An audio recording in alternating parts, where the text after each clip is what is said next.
All right, welcome. So this video is desexualizing your mind, transmuting sexual energy through your body and your consciousness. So this video is all about desexualizing the mind and also learning how to transmute the sexual energy using body practices and using awareness or consciousness. Now, our bodies and our minds are actually a tool or a transformer of energy. And we as humans are gifted the sexual energy, the sexual force by God. And this gift or this sexual energy is our creative potential. And we are left with the choice to either utilize this energy to its fullest potential or waste this energy through lust and through sexual gratification. We are going to dive into the over-sexualized mind and how you can actually desexualize your mind, as well as I'm going to go over a few practices on how to do so. If any of you guys are looking to streamline your self-improvement journey or get expert advice on what tools to use and how to implement them, you can go ahead and click the first link in my description. It'll take you to my Instagram page and you can send me a DM over there. And we will work to create a program and a protocol for you. We'll go from there. But if you're interested in that, you can go ahead and DM me on Instagram. Without further ado, the over-sexualized mind. Why is this a problem, right? Why is an over-sexualized mind a problem when we as human beings are sexual creatures? We are social and sexual beings. Why is an over-sexualized mind such an issue? Now, not only is it a instant gratification mind state, right? Lust is an instant gratification mind state. If you really think about it, all sins across the board are a form of instant gratification. And all of the reversals of those sins are a form of delayed gratification. So lust itself is no exception. Lust is a form of instant gratification. And we are essentially not just seeking the satisfaction, the gratification, but we are seeking it from another human being, right? So this is why it is so dangerous. This is why lust is so dangerous. This is why it is such a great sin. Unless we're talking about masturbation, of course. But even then, we can talk spiritually. There is an effect on both parties. The people creating the content and the people watching the content are both cursed in a way. But lust itself, it involves another person as well. So you're not just harming yourself, you're harming another person. And lust, of all the sins, is the only one that harms you, right? So you're sinning against yourself. You're sinning against your own body. You're damaging your own body, right? And an over-sexualized mind is such an issue because it distracts you from reality. It distracts you from being able to connect deeply with yourself, being able to connect deeply with God, being able to connect deeply with your purpose. Lust is something that can overwhelm the mind of a person with potential, right? Someone who has real potential, someone who is on their purpose, who is on their path. It can begin to overwhelm this person and actually direct them away from the path that they're already on. It also is a drain of energy when we're constantly in our minds, when we're constantly thinking lustful thoughts. It is a drain on our energy, even if we aren't going and watching porn or masturbating or like having the orgasm, having the release, right? There's a lot of people who are into like edging and things like that. Even without the release, the actual ejaculation, we still are draining energy just by engaging in lust, even in our minds, right? So we are still losing and wasting this energy by thinking in a lustful way, let alone actually acting in a lustful way.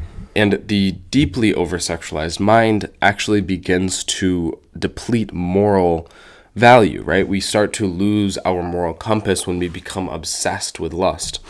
And this becomes damaging to not only you, but it can become damaging to other people that may be involved. Let's use the example of cheating. Some people become so overwhelmed with this lust that they cheat on a partner, which harms the partner in effect. You also cannot be successful with an over-sexualized mind when you are viewing women as objects instead of other people, other human beings, when you are doing the same in reverse as well, if it's women lusting over men. When you're viewing them in this way, you are viewing them as lesser than people, and we understand that the energy that we give out is what is returned back to us, of course. And also it is impossible to focus in this state. It is impossible to become clear on your purpose, on your mission. It is impossible to be more connected with God in this state. And so letting your mind get to this point can have an effect on the rest of your life, whether you realize it yet or not.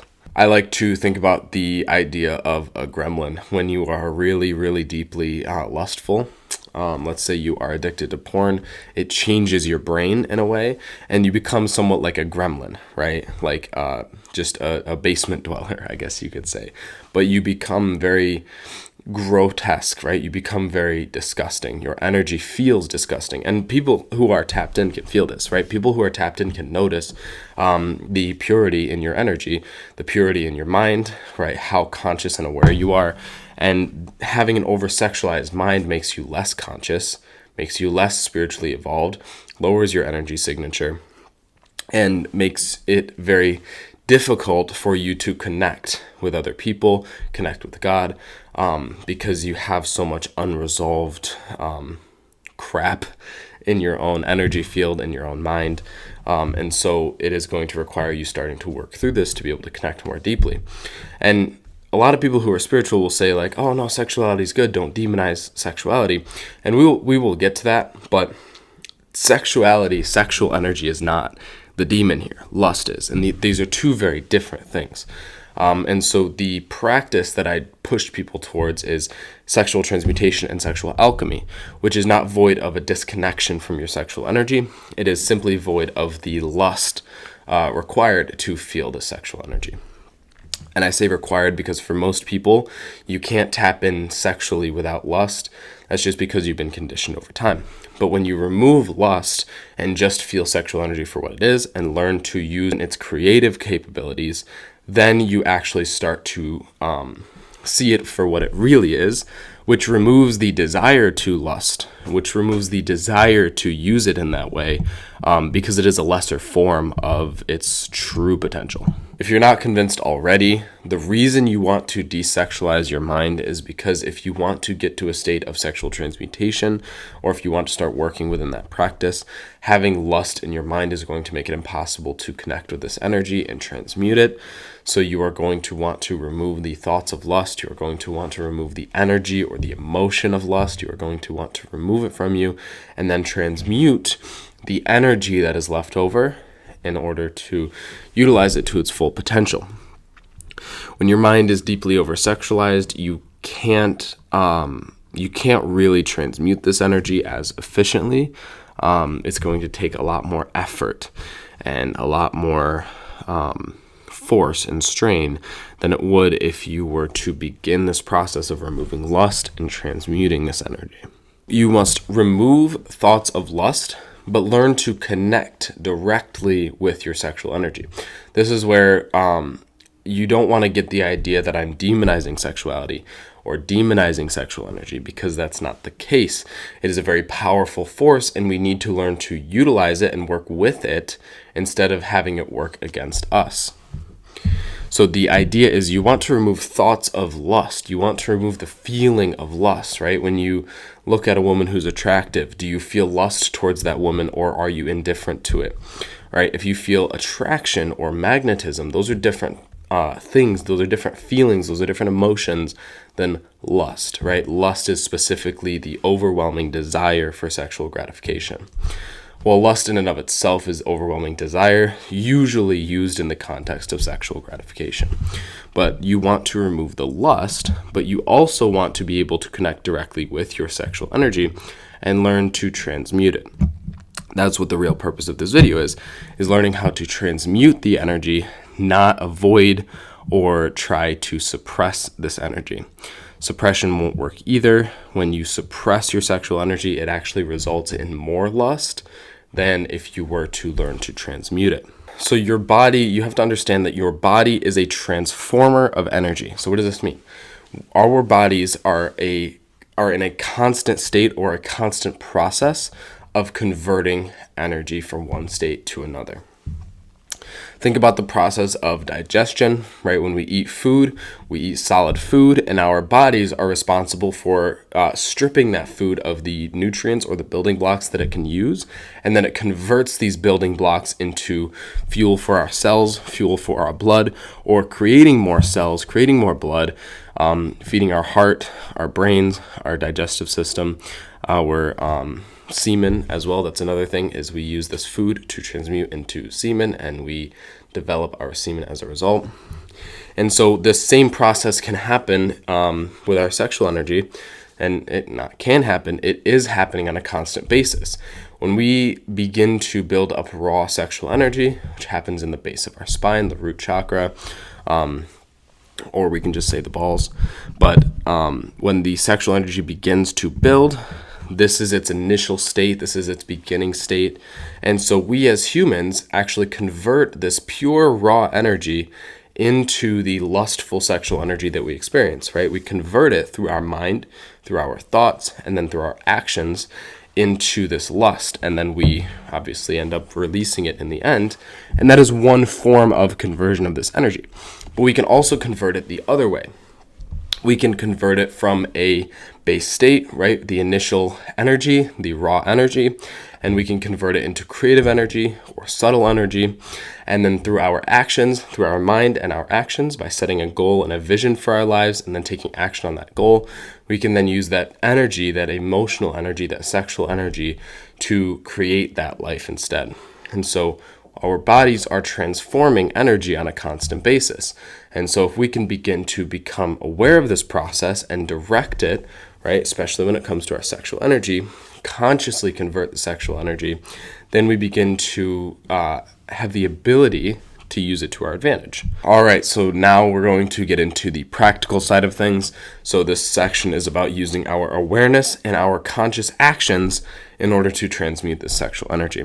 So the first step here is to become aware of this energy. We first need to actually be able to tap into it, actually feel it. And there are certain body practices I'm going to go over that can be utilized in order to get to this state, but we need to become aware of it. And then once we can become aware of it, this is where conscious action comes in. So whenever we are doing something important, like let's say we are reading a book, we are creating content, if that's what you do for your business, or you're doing any type of business work for that matter, any type of creative work, any type of training and exercise, right? Any sort of practice for a sport. All of these things, when we do, let's say we have a work task, let's say we have a training session, we begin to become aware of and tap into this sexual energy. And then we can actually consciously utilize it, consciously direct it into whatever it is that we are actually doing, right? We will begin to consciously direct this energy into the task. So we will use it to learn faster, grow, and experience progress, right? We will utilize it to make better quality content, better output for our work. This energy, as you begin to properly transmute it and integrate it into your vessel, into your being, you can begin to actually create more work, right? Have more results and do so a lot faster. Everything will begin to become more precise.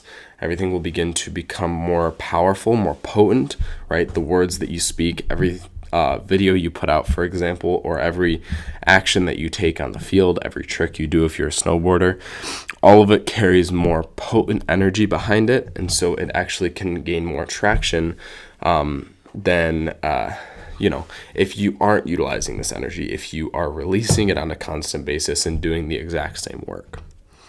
So we will begin to become aware of this energy, and then we will begin to consciously act on our real goals, our purpose, our creative endeavors in order to direct this sexual energy and give it a proper outlet, right? So that will become the proper outlet for this energy versus releasing it through lust, right? Through porn, through casual sex, things like this. So the next thing is body practices for sexual transmutation. So there is the awareness aspect, right? Using our consciousness and our awareness of this energy to begin the process of transmutation and directing it. And then there are body practices that actually complete the process and initiate this full transmutation and conversion of sexual energy from its raw form to its more subtle form. So the first thing is pranayama. So when we talk about the subtle energy or the subtle form of sexual energy, we are talking about prana. Prana is another word for life force energy. Pranayama is a breathwork practice specific to transmuting sexual energy. So you can find a lot of these. One of my favorites that I talk about a lot is microcosmic orbit. I think that's one of the easiest ones for anybody to get into.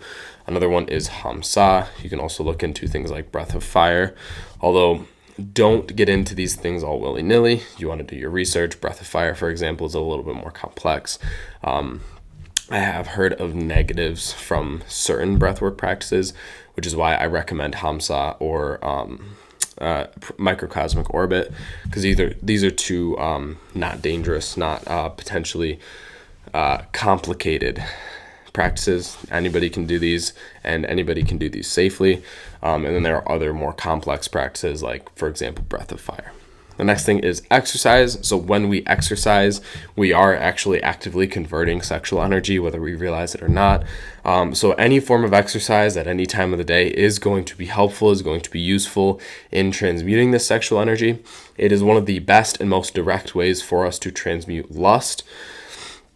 So we will use exercise, specifically weightlifting and resistance training is most effective, and also high intensity cardio. Another thing is like sports and any form of creative exercise, right? So obviously like running in a straight line or lifting weights isn't very creative, but if you snowboard, for example, that is a very deeply creative sport.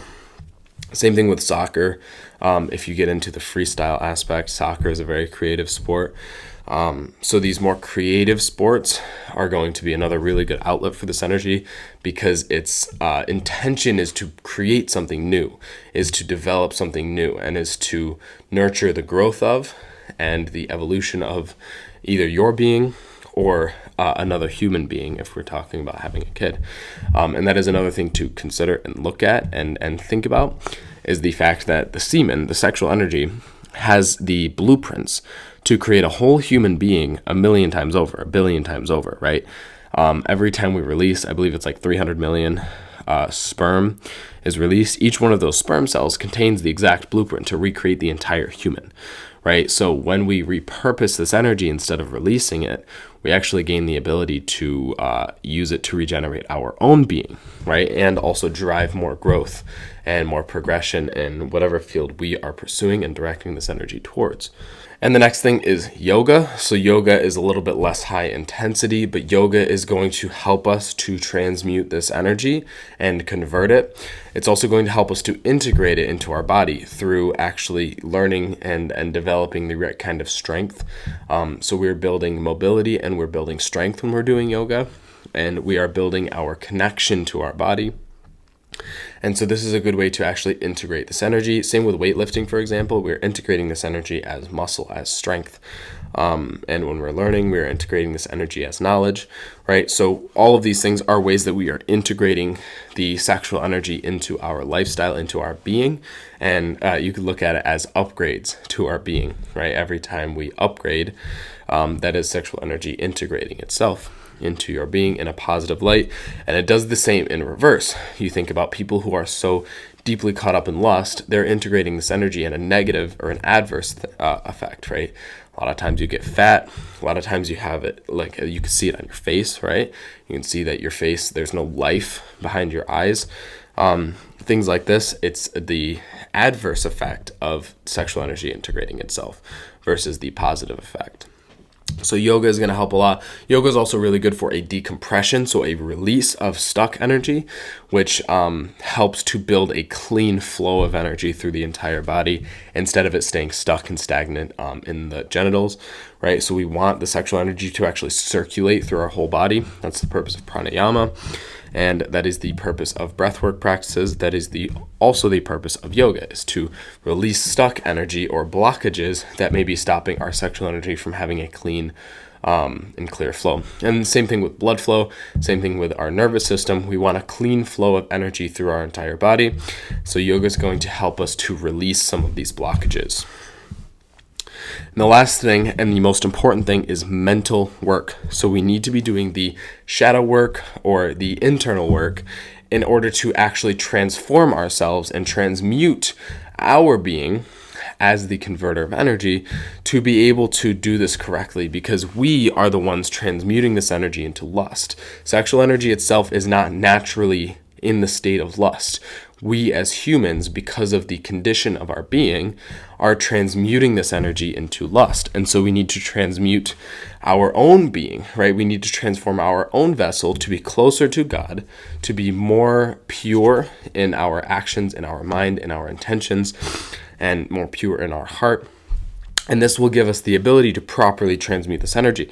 And at a certain point, it becomes more natural to utilize it for its creative outlet, or as a creative outlet, or in its creative potential, than it would be to use it as lust.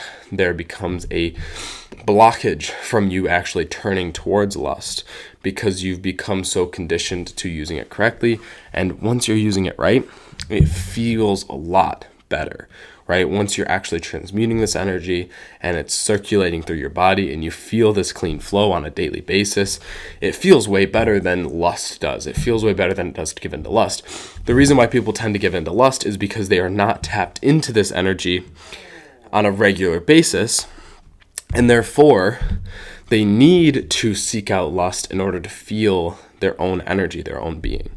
Right? And so we want to do the mental work to actually transform our minds and condition our minds to being clear, focused on the real goal, right? And not in a state of lust, and instead in a state of creativity, devotion to God, devotion to our purpose.